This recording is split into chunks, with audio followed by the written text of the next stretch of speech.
കളിസ്ഥലങ്ങൾ അപ്രത്യക്ഷമായതിനെക്കുറിച്ചാണ് അദ്ദേഹം പറയുന്നൊരു കാര്യം.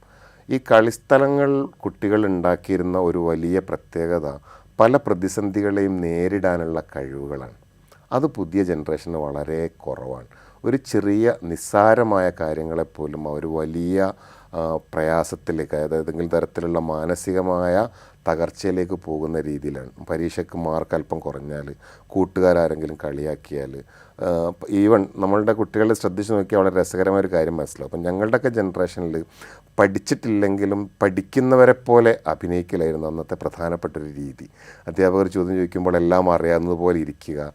ഇനി നമ്മൾ ഏതെങ്കിലും പഠിക്കാൻ സമയം കിട്ടിയിട്ടില്ലെങ്കിൽ ആരും പഠിച്ചിട്ടുണ്ടാവില്ല എന്ന് ഉറപ്പുള്ള ഒരു ഭാഗം എടുത്തിട്ട് ആ ഭാഗത്ത് നിന്ന് ചോദ്യം വരും, അത് ഞാൻ പഠിച്ചിട്ടുണ്ട് എന്ന് കാണിക്കുക. അന്ന് പഠിപ്പിസ്റ്റ് എന്ന് പറയുന്നൊരു അഭിമാനമായിരുന്നു. ഇന്നത്തെ കുട്ടികൾ ശ്രദ്ധിച്ച് നോക്കിയാൽ മനസ്സിലാവും, അവർ നേരെ തിരിച്ചാണ്. പഠിക്കുന്നത് പോലും അടുത്ത കൂട്ടുകാർ അറിയരുത്. അങ്ങനെയുള്ള ഒരു അനാശാസ്യമായ എന്ന് പറയാവുന്ന ഒരു തരം മത്സരമാണ് ഇപ്പോഴത്തെ കുട്ടികൾ നടന്നുകൊണ്ടിരിക്കുന്നത്. ഇപ്പോൾ കഴിഞ്ഞൊരു ദിവസം ഞാൻ ട്രെയിനിൽ വെച്ച് പരിചയപ്പെട്ട ഒരാൾ യാദൃശ്ചികമായി പറഞ്ഞൊരു കാര്യമുണ്ട്. അതിൻ്റെ ഒരു ശരികേടിലേക്കല്ല ഞാൻ പറയുന്നത്, അയാൾ പറഞ്ഞൊരു കാര്യമാണ് ഞാൻ പറയുന്നത്. അദ്ദേഹം പറയുന്നത്, പുതിയ കുട്ടികളെ ജോലിക്കെടുക്കാൻ ഞങ്ങൾക്ക് പേടിയാണ്.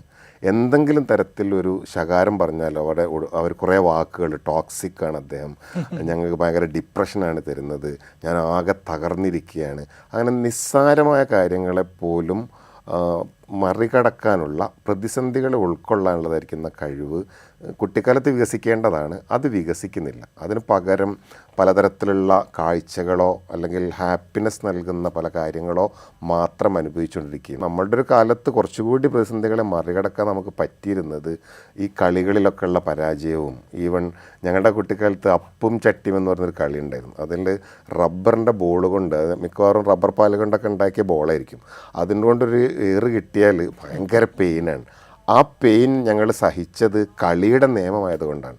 അപ്പോൾ ജീവിതം എന്ന് പറയുന്നത് ഇത്തരത്തിലുള്ള കുറേ നിയമങ്ങളിൽ ചില സഹനങ്ങളും മറ്റും വേണ്ടതാണ് എന്ന് പുതിയ ജനറേഷന് തിരിച്ചറിവില്ലാതെ പോയി എന്നതാണ് ഇതിൻ്റെ വിദ്യാർത്ഥികളുടെ പക്ഷത്തു നിന്നുണ്ടാകാവുന്ന ഒരു സാമൂഹ്യ സാഹചര്യം. അത് വർദ്ധിച്ചൊരു സാഹചര്യമാണ് കോവിഡാനന്തരം ഇവിടെ ഉണ്ടായിട്ടുള്ളത്.